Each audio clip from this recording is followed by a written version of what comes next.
नमस्कार है भाई, सभी भाइयों का, सभी बहनों का, सभी दोस्तों का, मित्रों का एवं वीडियो देखने वाले सभी दर्शकों का, आप सभी लोगों का स्वागत कर रहा हूं मैं इस वीडियो में। दोस्तों, यहाँ पर आप सभी के लिए भारत देश के उत्तर प्रदेश राज्य में अभी हाल फिलहाल में एक नोटिफिकेशन रिलीज़ करा गया है, जो कि आपके स्टेट गवर्नमेंट द्वारा पुलिस विभाग में डाला गया है। आपको बता दूं, आपके राज्य में पुलिस विभाग में, आपके राज्य यूपी में पुलिस विभाग के अंदर कांस्टेबल रिक्रूटमेंट हो रहा है 2024 में।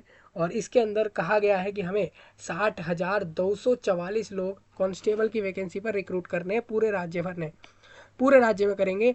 और इसका नोटिफिकेशन आ चुका है। जिन लोगों को नहीं पता, आप वीडियो जाकर देख लें, नोटिफिकेशन वाला वो वीडियो मैंने वीडियो जो है वो वाला, वो मैंने वीडियो के इस वाले वीडियो के सही एंड में पिन कर दिया है, आप वहाँ से जाकर देख सकते हो।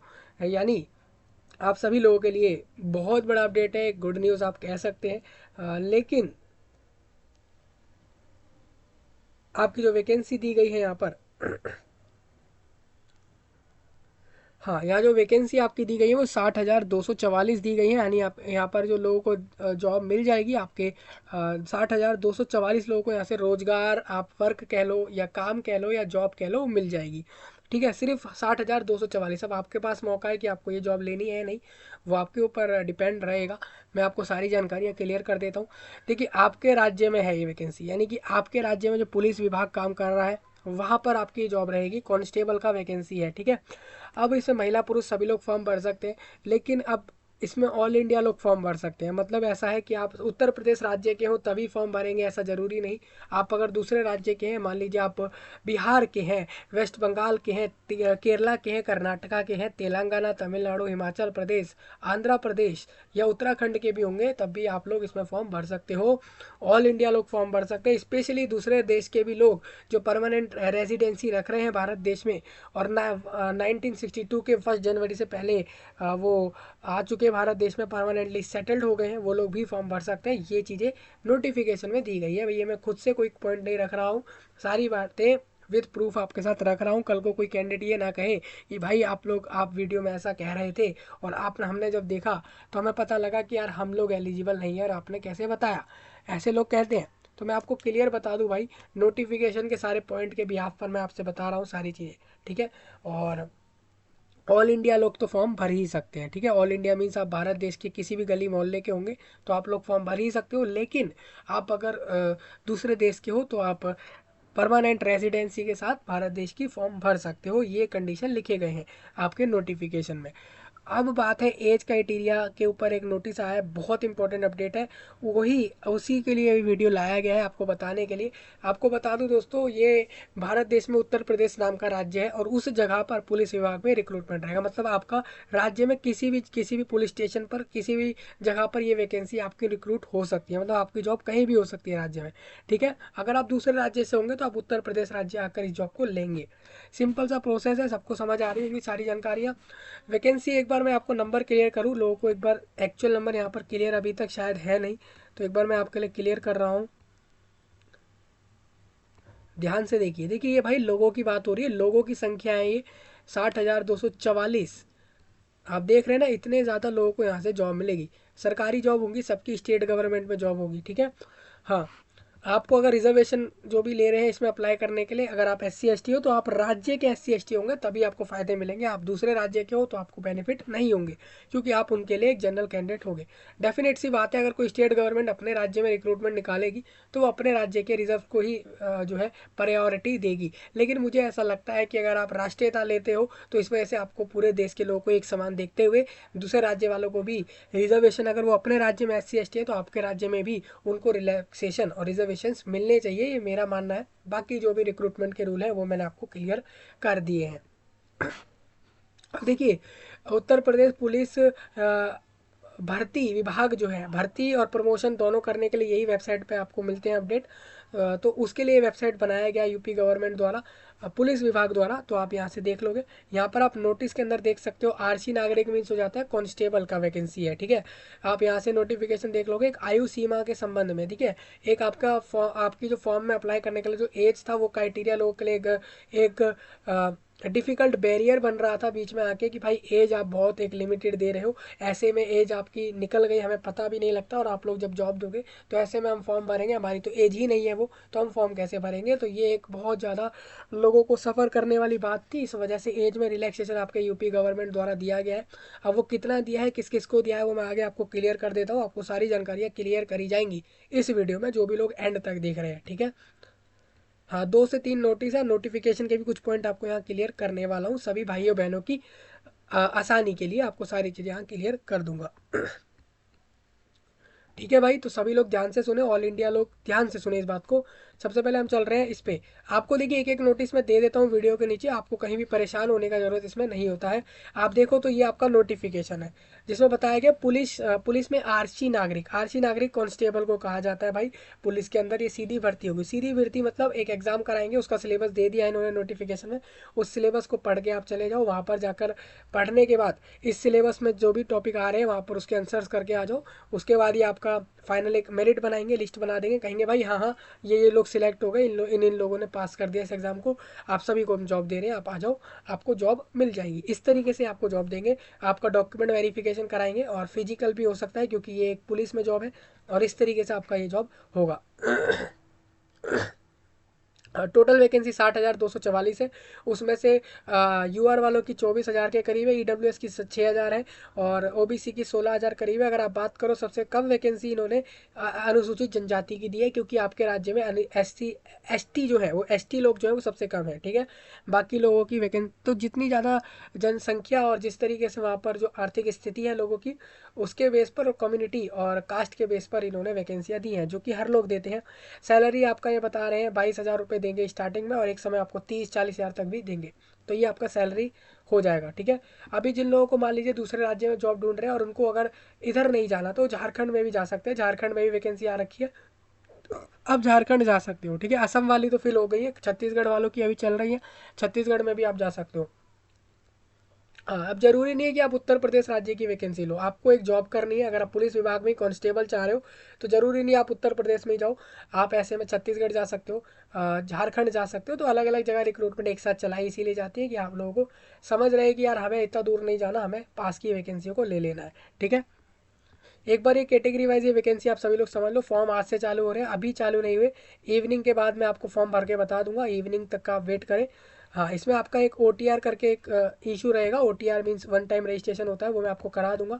वन टाइम रजिस्ट्रेशन के बाद आप सभी लोग फॉर्म भर पाओगे। वन टाइम रजिस्ट्रेशन आप सभी के लिए डेफिनेटली आज शाम को या जैसे भी आपके लिए होगा, आपको डेफिनेटली बताया जाएगा फॉर्म भरवा के कि आपको कैसे भरना है। क्योंकि एक बड़ी रिक्रूटमेंट है, लोगों को हो सकता है प्रॉब्लम आए इसमें अप्लाई करने में। लोग थोड़ा जो है एक इनकॉन्शियस हो जाए, कॉन्शियस हो जाए, वो ये सोचने लग जाए कि वो कंफर्टेबल वो नहीं फील कर पाए, वो उनको ऐसा लगे कि यार हमें जो है इतनी बड़ी वैकेंसी है, कैसे आप अप्लाई करेंगे। ऐसा होता है लोगों के साथ, तो मैं आपको इस चीज़ को बता दूंगा। OTR का सभी लोग ध्यान रखें। OTR के बाद आप सब लोग फॉर्म भरने की तरफ जाओगे, जहाँ पर डॉक्यूमेंट अपलोड करोगे, डिटेल्स डालोगे अपनी, और फॉर्म सबमिट करके फीस जमा कर दोगे, और उसके बाद अपना फॉर्म का प्रिंट लोगे, ठीक है। इस तरीके से आपको करना है। फॉर्म के फीस हर कैंडिडेट से 400 लिए जा रहे हैं। जहाँ तक मुझे लगता है भाई 100 रुपीज़ लेने चाहिए थे। 400 एक सही चार्ज नहीं है, क्योंकि आप अगर देखते हो तो बाकी जगह स्टेट गवर्नमेंट में भी अगर आप देखते हो तो कहीं कहीं 100 रुपीज़ लिए जाते हैं। ये चार्ज मुझे एक सही नहीं लगा है, क्योंकि आप इतनी बड़ी रिक्रूटमेंट कर रहे हो, तो आप सोचो इतने सारे कैंडिडेट से 400 रुपीज़ लिए जाए। अब आप ये भी कह रहे हो कि हम सिर्फ अनरिजर्व वालों से लेते हैं, रिजर्व वालों से नहीं लेते, तो वो आपका कॉल है कि आप किस तरीके से करवा रहे हो, लेकिन ये ₹100 होने चाहिए, ठीक है। बाकी आप ये सारे पॉइंट एक बार इसको देख लें। फॉर्म के डेट्स का याद रखें दोस्तों, 16 जनवरी लास्ट डेट रहेगा। 16 जनवरी तक फॉर्म भर लेना ऑनलाइन में, ठीक है। कोई प्रॉब्लम है कमेंट में आप कर सकते हो। भारत के नागरिक लोग होंगे वो लोग फॉर्म भरेंगे। तिब्बती शरणार्थी मतलब होता है जो लोग तिब्बत वाले एरियाओं से आ गए और भारत देश में परमानेंटली सेटल्ड हो गए, वो लोग भी फॉर्म भर देंगे। याद रखें 1 जनवरी 1962 से पहले पहले वाले लोग, ठीक है। इसके बाद जो भी लोग आए भारत में तिब्बत जगहों से, वो लोग फॉर्म नहीं भर सकते हैं। जो लोग श्रीलंका, म्यांमार और पाकिस्तान और अन्य देशों से आए हैं, वो लोग भी फॉर्म भर सकते हैं। ठीक है भाई, उनके लिए कंडीशन यही है कि रेसिडेंसी ऑफ भारत का प्रूफ दिखा देंगे तो वो लोग फॉर्म भर देंगे, उसके डॉक्यूमेंट जो लोगों के पास है। जिनके पास नहीं है और आप लोग अगर इन देशों से आ गए हो तो आप लोग पहले इन चीज़ों को बनवा लो। ठीक है भाई, हाँ, तो आप लोग कर सकते हो। अगर आपको पता है कि आप इस डेट से पहले ही आए हो और ये सब चीज़ें आपने करी है तो आप लोग करवा सकते हो। ऐसा नहीं है कि आपको आने वाले रिक्रूटमेंट नहीं मिलेंगे, आपको भी मिलेंगे इस देश में। तो उसके लिए आप सारी चीज़ें यहाँ देख सकते हो। टिप्पणी शैक्षणिक अर्हता ये थी कि यहाँ पर सिर्फ 10वीं एवं 12वीं कक्षा उत्तीर्ण चाहिए, यानी कि आप अपना 12+ पास जो भी लोग हैं, यानी जो लोग 12वीं पास है किसी भी बोर्ड से, CBSE, ICSE, state board, UP board, Haryana board, Jharkhand board, Meghalaya board, कोई भी बोर्ड हो सकता है, वो 10वीं 12वीं दोनों पास होना चाहिए। आप फॉर्म भर दोगे। ठीक है भाई, बाकी एक बार ये सारी चीज़ें आप रीड करना दोस्तों, मैं इसके में एक एक पॉइंट आपके साथ डिस्कस नहीं कर सकता हूँ, नोटिफिकेशन आपको पहले ही डिस्कस करके मैंने क्लियर करा है। ये फिर भी एक जनरल चीज़ें डिस्कस हो रही है लोगों के लिए। अगर आप इसमें एज वाले पे चलते हो, हमारे लिए एज वाला एक पॉइंट जो है वो बहुत इंपॉर्टेंट हो जाता है डिस्कस करना, तो मैं आपके साथ एज वाला पॉइंट जरूर डिस्कस करूँगा। देखिए एज क्या है, 18 से 22 वर्ष इसमें रखी गई थी। ठीक है, मतलब जो लोग 18 से 22 की एज में होंगे वो लोग फॉर्म भरेंगे, और जो लोग महिला होंगे वो लोग 25 साल तक फॉर्म भर सकेंगे एज वाइज। ठीक है, ये इसमें था। बाकी जो आपके रिजर्वेशन थे SC ST और उनके जो 5 साल 3 साल OBC को, डिसेबिलिटी को 10 साल, वो जो भी होता है ना, वो तो आपका फिक्स रहता है स्टेट गवर्नमेंट में भी और सेंट्रल गवर्नमेंट में भी, वो रिलैक्सेशन सबका फिक्स होता है, तो वो आप वहाँ से देखोगे। लेकिन अगर बात करें बिना रिजर्वेशन वालों को 22 साल तक का ही फॉर्म भरने का एक अनुमति है, और अगर आप लोग मान लीजिए महिला है तो 25 तक फॉर्म भर सकते हैं। अब इसी में एक नोटिस आया है, वो मैं आपको आगे क्लियर कर देता हूँ। चलिए आगे बढ़ते हैं।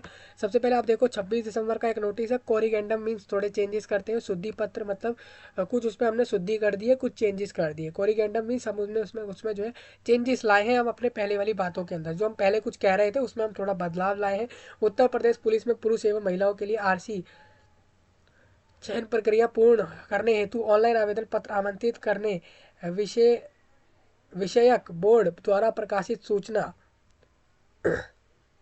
हाँ, 23 दिसंबर को नोटिफिकेशन आया था। मैं बिंदु संख्या 5.7 क्षैतिज हॉरिजॉन्टल आरक्षण के अंतर्गत होम गार्ड्स के कॉलम में तंकड़ त्रुटि होमगार्ड केवल पुरुष अंकित हो गया है, इसके स्थान पर होमगार्ड पुरुष या महिला पढ़ा जाए। मतलब देखिए आपको बता दूं, जो आपका कांस्टेबल में होमगार्ड का वैकेंसी दिया गया है, आप एक बार 5.7 देखिए पॉइंट में।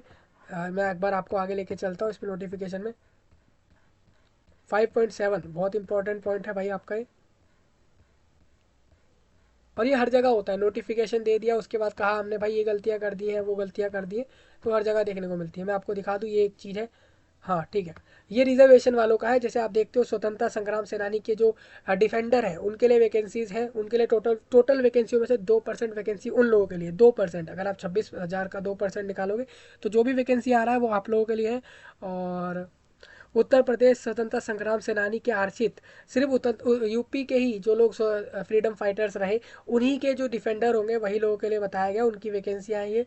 और ठीक है, उसमें आप अगर देखते हो प्रमाण पत्र का तौर आपको DFF करके एक देना होता है, एक फॉर्म होता है जो जिला अधिकारी ने वेरीफाई किया हो, तो ये वाला चीज़ है। आप ये सारी चीज़ें एक बार देख लेना।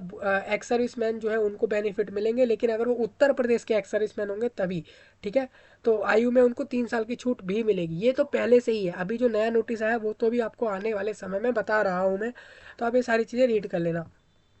हाँ, तो इसी में इन्होंने एक पॉइंट बताया, मैं आपको दिखा दूँ। ये कह रहे हैं होम गार्ड के कॉलम में, आप इसमें जरा होम गार्ड का कॉलम ढूंढ लें।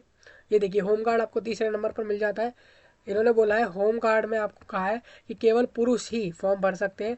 होम गार्ड जो भी रहे हैं या होम गार्ड के लिए फॉर्म, होम गार्ड में जो भी आएंगे, होम गार्ड में 3 वर्ष या अधिक की सेवा का प्रमाण पत्र आपको देना होगा। जिला कमांडेंट होम गार्ड के द्वारा इसका एक डॉक्यूमेंट बना हुआ होना चाहिए सर्टिफिकेट का। अगर आपने होम गार्ड की जॉब करी हुई है ना दोस्तों, और आपने अगर 3 साल या उससे ज़्यादा की होम गार्ड की जॉब करी है, तो आपको एक सर्टिफिकेट लगाना होगा, तो आपको यहाँ पर फॉर्म भरने का फ़ायदा रहेगा। फ़ायदा ये रहेगा दोस्तों कि होम गार्ड लोगों को 5% वैकेंसी दी जाएंगी। यानी अगर आप 26,000 देख रहे हो ना,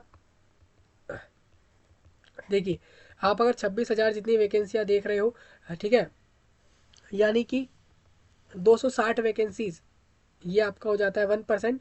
यानी कि करीब करीब आपकी आपकी वैकेंसी 1500 के लगभग वैकेंसी होम गार्ड्स को मिल जाएंगी। मतलब कि इस रिक्रूटमेंट में टोटल वैकेंसी में से 1500 से ज़्यादा वैकेंसियाँ डायरेक्ट उन लोगों को मिलेगी जो होम गार्ड रहे हैं किसी ना किसी जगह पर, और 3 से ज़्यादा साल उन्होंने होम गार्ड का काम किया है, उनकी वैकेंसियाँ भी हैं। ठीक है, वो तो आपको फ़ायदा मिलेगा। एक चीज़ और बता दूँ, इन्होंने नोटिफिकेशन में ये कहा कि होमगार्ड सिर्फ पुरुष जो होंगे उनको हम यहाँ पर लेंगे इस वैकेंसी पर, ठीक है। लेकिन अब एक करेक्शन ये आया है कि पुरुष के अलावा महिला लोग भी अगर होमगार्ड कहीं रहे हैं तो उन लोगों को भी यहाँ पर ये वैकेंसी ले सकते हैं। अगर मान लीजिए महिला नहीं लेती वाली वैकेंसियाँ होमगार्ड होती तो वो लोग एक जनरल तौर पर, एक नॉर्मल कैंडिडेट के तौर पर वैकेंसी में अप्लाई करते हैं, जिसके कारण उनका रिजर्वेशन उनके हाथ से चला जाता। तो उसका फ़ायदा आपको यहाँ पर दे दिया गया है। ये एक करेक्शन है जो कि नोटिफिकेशन में करा गया है, वही आप यहाँ से देख रहे हो, ठीक है। अब इसको महिला पुरुष दोनों ही पढ़ना। होमगार्ड वालों के लिए काफ़ी बड़ी अपडेट थी और ये नोटिस कल ही के डेट का है, ज़्यादा पुराना नहीं है, ठीक है। अब आगे बढ़ते हैं। अब एक और नोटिस आपके सामने आपको दिख रहा है। हाँ, ये आपका एज के बारे में है। एज के बारे में आपको बता देता हूँ। उत्तर प्रदेश पुलिस में जो पुरुष और महिलाओं की जो रिक्रूटमेंट हो रही है कांस्टेबल में, सेम वही, उसके रिगार्डिंग एक पॉइंट ये बोला गया है द्वारा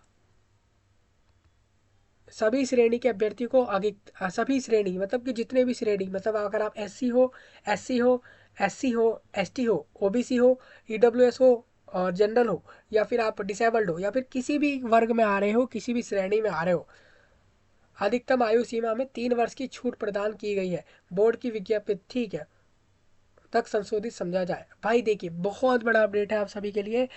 3 साल बढ़ा दिए गए, यानी कि कम से कम कितने दिन हो गए, ये 900 से 1000 दिन एक्स्ट्रा आपके एज में बढ़ाए गए हैं रिलैक्सेशन देते हुए। ये आपके स्टेट गवर्नमेंट ने किया है, जो यूपी में BJP government of Yogi Adityanath है, उन्होंने इस चीज़ को बढ़ाया है।